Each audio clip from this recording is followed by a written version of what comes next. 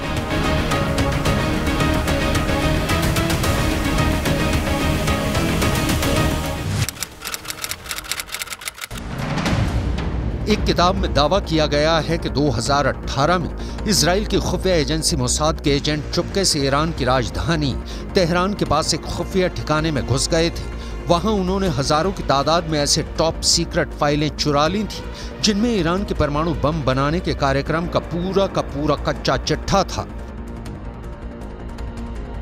इसी साल मई में अमेरिका की न्यूज एजेंसी एसोसिएटेड प्रेस ने एक रिपोर्ट छापी थी जिसमें दावा किया गया था कि ईरान ने अपना एक परमाणु प्लांट जमीन के इतने अंदर बनाया हुआ है कि अमेरिका की मिसाइलें भी उसे भेद नहीं सकती।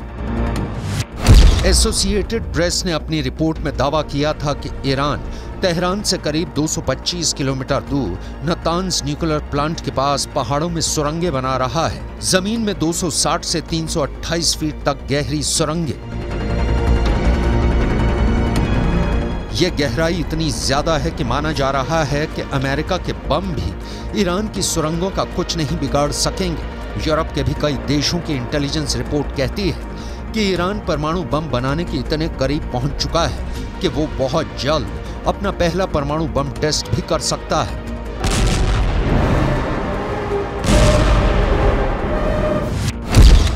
ईरान के परमाणु प्रोग्राम की जांच कर रही है संयुक्त राष्ट्र की न्यूक्लियर एजेंसी IAEA यानी इंटरनेशनल एटॉमिक एनर्जी एजेंसी का तो दावा है कि ईरान परमाणु बम बनाने के लिए इतना यूरेनियम जुटा चुका है कि महज 12 दिन में परमाणु बम बना डालेगा।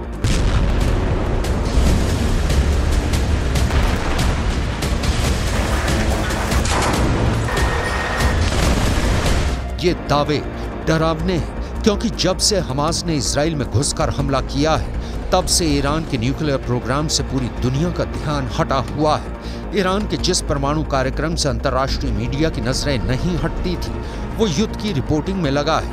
ईरान के परमाणु कार्यक्रम पर गिद्ध की तरह नजरें गड़ाए बैठे अमेरिका और इजराइल जंग में उलझे हुए हैं। रक्षा विशेषज्ञों का कहना है कि ईरान इसी बात का फायदा उठाकर चोरी छिपे धड़ल्ले से परमाणु बम बनाने में लगा है।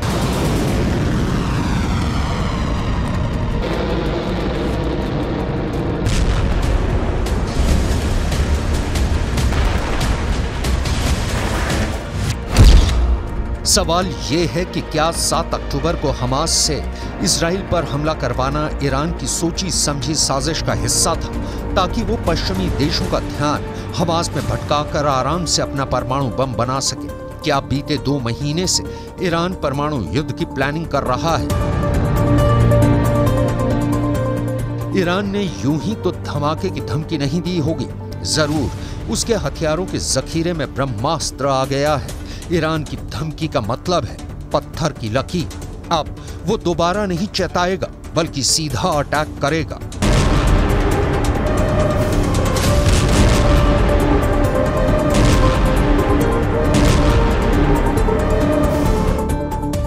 ईरान के विदेश मंत्री ने फोन पर चीन के विदेश मंत्री से यह भी कहा कि गाजा की जंग पूरे पश्चिम एशिया में फैल चुकी है। अभी तो बस लेबनान का हिजबुल्लाह और यमन के हूथी विद्रोही हमास के साथ खड़े हैं। आगे चलकर कई और देश इस जंग में कूद जाएंगे।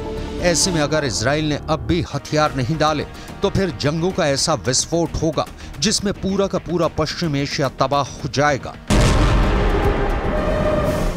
फोन पर चीन के विदेश मंत्री ने ईरान के विदेश मंत्री को समझाया कि गाजा की जंग का सिर्फ एक ही समाधान है, और वो ये है कि इजराइल के साथ फिलिस्तीन के लोगों को भी उनका देश दिलाया जाए।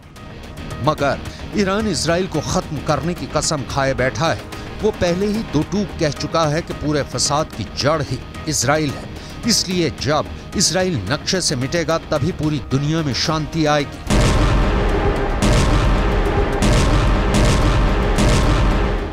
ईरान आर या पार के मूड में नजर आ रहा है।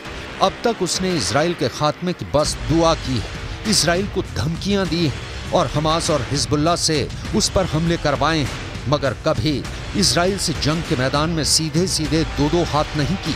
ऐसे में अब अगर ईरान युद्ध लड़ने उतरता है तो ये उसकी इजराइल से पहली और आखिरी जंग भी साबित हो सकती है। ये ऐसा युद्ध हो सकता है जो ईरान या फिर इजराइल को मिट्टी में मिलाने के बाद ही खत्म होगा, क्योंकि ईरान के जंग में उतरने का मतलब होगा तीसरा विश्व युद्ध, जिसमें एक खेमा होगा अमेरिका और इजराइल का, और उनके खिलाफ खड़ी होगी उनके दुश्मनों की बहुत बड़ी टीम। ऐसी टीम जिसमें ईरान तो होगा ही, उसके साथ होगा चीन और उन दोनों का दोस्त रूस भी। अगर ये युद्ध हुआ तो शायद दुनिया ही टुकड़े टुकड़े हो जाए, क्योंकि इन सभी देशों के पास दुनिया को खत्म कर देने वाले खतरनाक परमाणु बम हैं।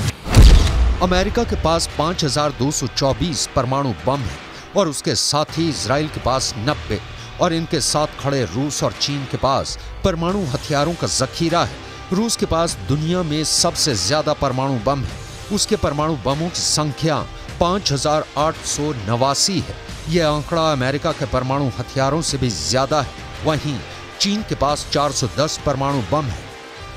ऐसे में अगर अपनी ताकत की नुमाइश की कोशिश और दिमाग की गर्मी में परमाणु बम चलाने का फरमान पास हो गया तो तबाही मच जाएगी।